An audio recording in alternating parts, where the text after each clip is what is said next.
Welcome back, everybody. Or if this is your first time here, welcome to the Scoochie Moffit Show. Now, in today's video, I want to go over subsurface lures.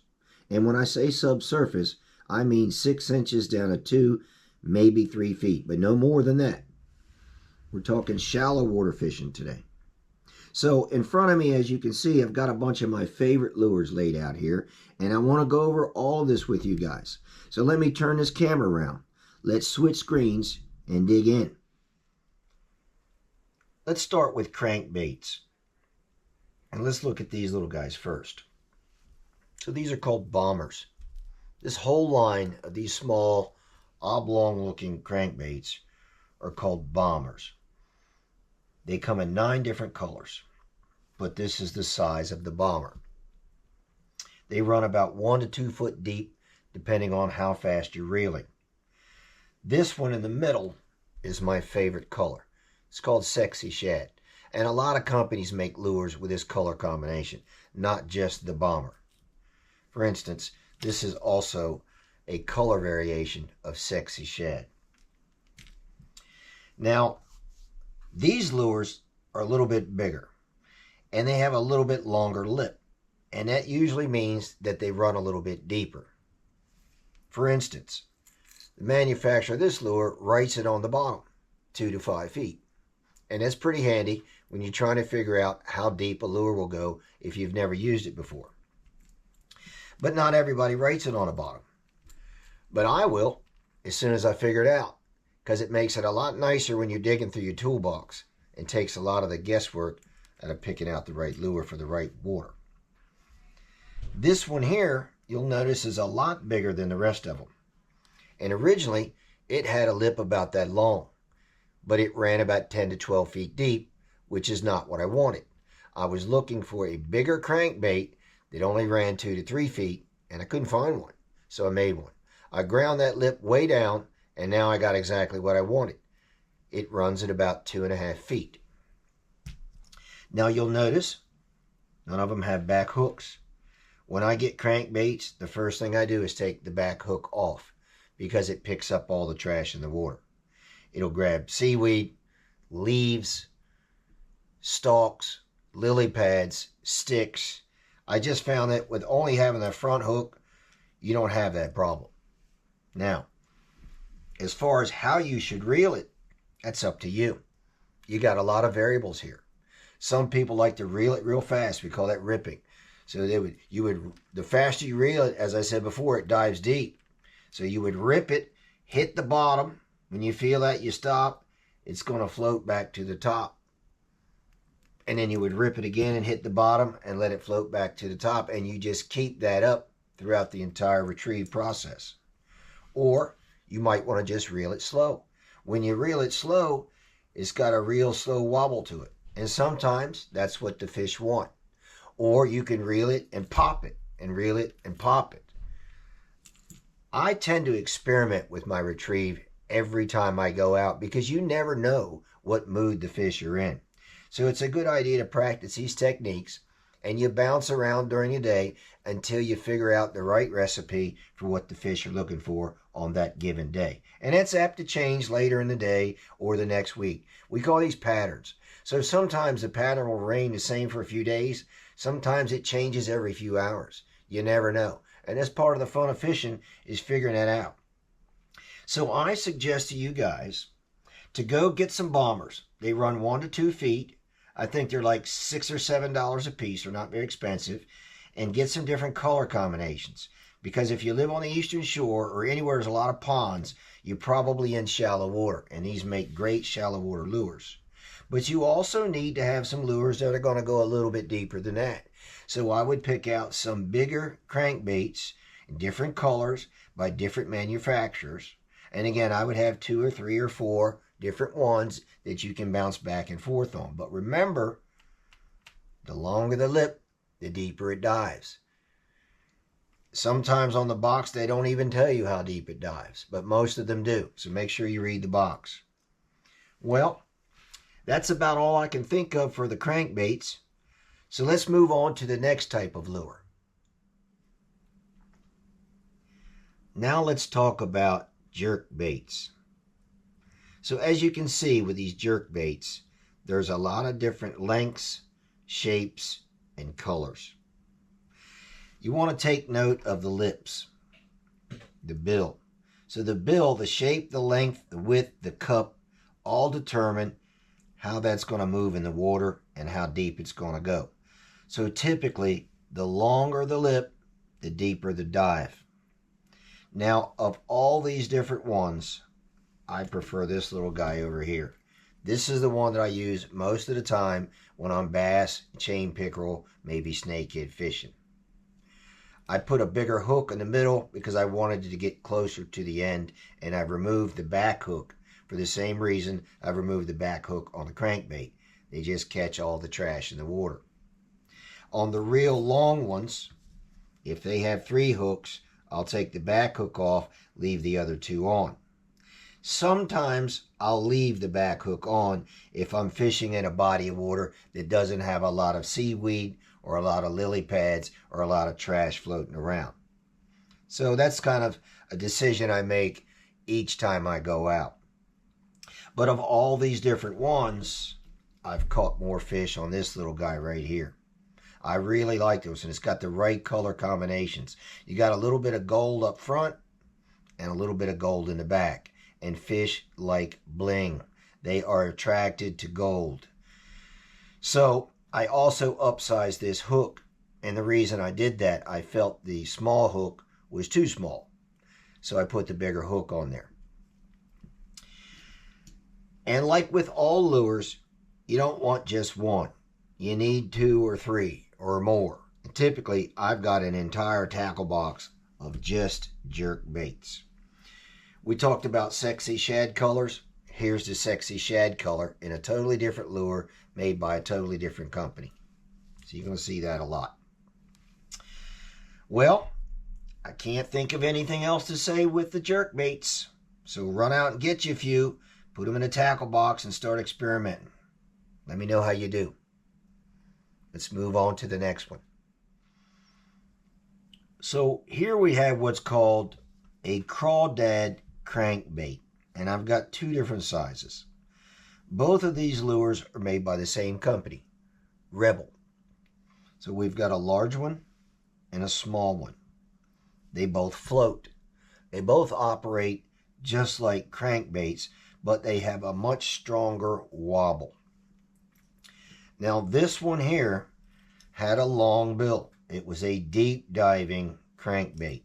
And like I do on many of my crankbaits, I ground the lip down because I'm in shallow water. So deep diving lures typically don't work for me when I'm in ponds, even in a lot of these rivers around here are shallow. So I haven't tried this yet. I might have screwed it up altogether, but I'm anxious to get out there and see at what depth and what kind of action this lure has. So just like on crankbaits, I take off the back hook. In this case, I swapped out the back hook for a little Colorado blade to add some more flash because, as I said earlier, fish like bling. So I give them some bling to look at. Now, that might mess up the wobble in this crankbait. I don't know yet because I haven't tried it, as I said earlier. Now, on this one, I upsized the hook because I felt like the smaller hook was just too small. When I pick the hook sizes out, I don't want it to have the ability to get on top of the lip. This one can a little bit.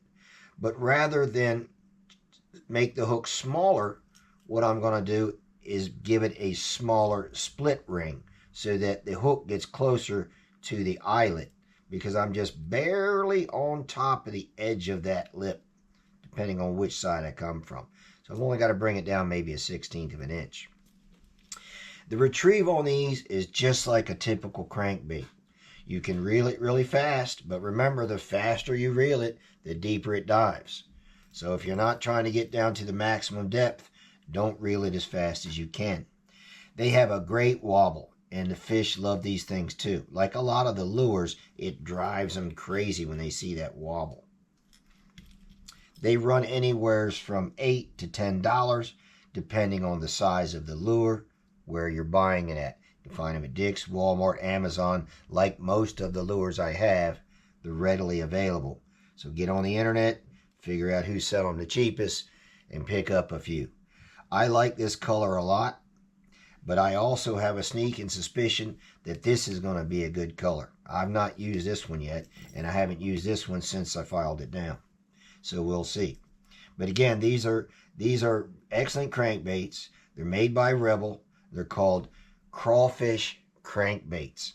So go out and get you some. Okay, let's look at the next one in the lineup. Now let's talk about spinnerbaits. Most professional anglers would agree that the spinnerbait is the greatest lure ever invented of all time.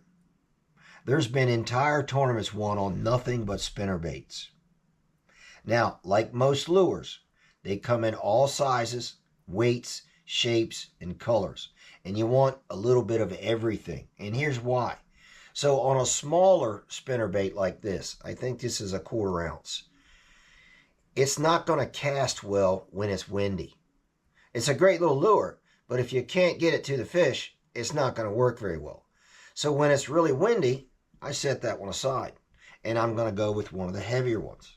Or if I want to ride deeper in the water column, like this one, let's say it's not windy, this would ride probably 6-8 inches in the water column, and sometimes that's where you want to be, but sometimes you want to get down to 18 inches.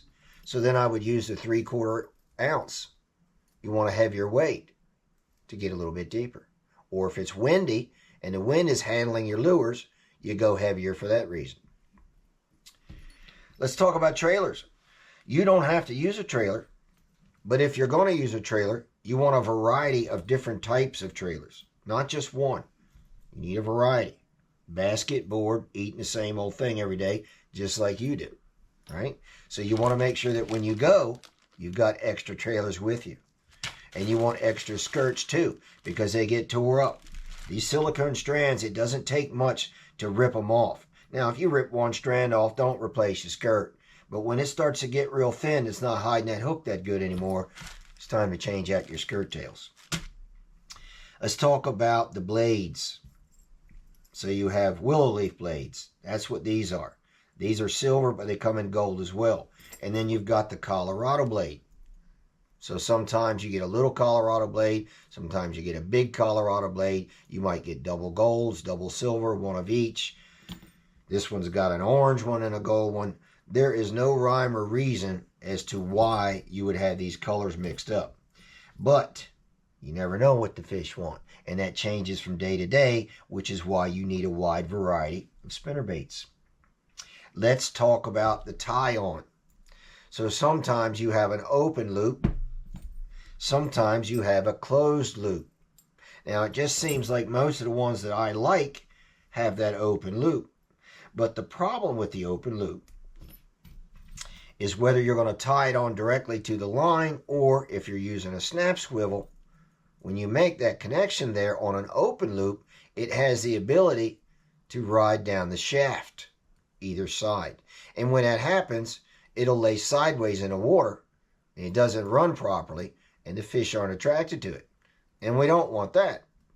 So a guy years ago showed me a neat little trick to take tubing and cut it up into little pieces like that, so you end up with something like that.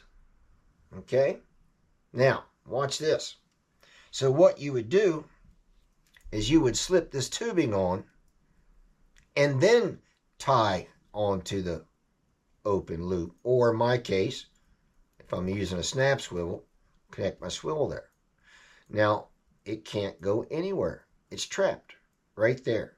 So that was a pretty nifty little hack that guy showed me many, many years ago, and I wanted to share that with you guys too.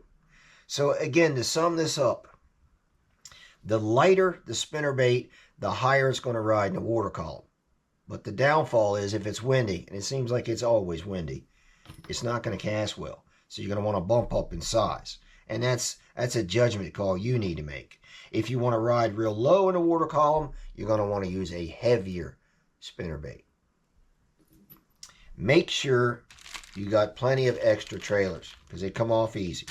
Make sure you got plenty of these little sleeves here because you're going to drop these. They're small, they're hard to handle. Make sure you've got a bag of extra skirt tails. Okay? And that's about all I've got to say about spinnerbaits. So, let's switch screens and let's talk about the last one on the list. The chatterbait. Now these chatterbaits are all a little bit different. We have different brands here. So these two here are the original chatterbait. This is the first one invented. It's got sort of a bulbous head, a small blade. Now I don't know what order the others came out, but this one is called the Z-Man chatterbait. It's probably the most well-known in the group. These are made by Berkeley, and they're called slobber knockers. And it's got a totally different design. There's a hole drilled through the head. They've got a rod that goes through there, and that allows this a little more slop. So what you get is a more exaggerated roll when you're retrieving them through the water. They're very similar to spinnerbaits. And some people like to use trailers on them. I don't, but I wanted to put these on here for demonstration purposes. But they use the same skirt tails that spinnerbaits do.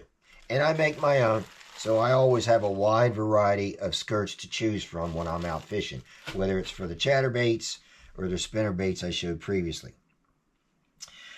They have very short shanks and wide gaps for the most part. Almost every manufacturer makes their hook like that, and you get a better hookup ratio on the bass. Now, unlike some of the other lures, you cannot control the depth. Just like a spinnerbait, it's going to swim at one depth in the water column. The heavier the lure, the deeper down in the water column you are. The lighter the lure, the higher up in the water column you are. So it depends on where you think the fish are. And that's apt to change, just like many conditions. It might start off one day in the morning. By mid-afternoon, it changes. By late afternoon, it changes yet again.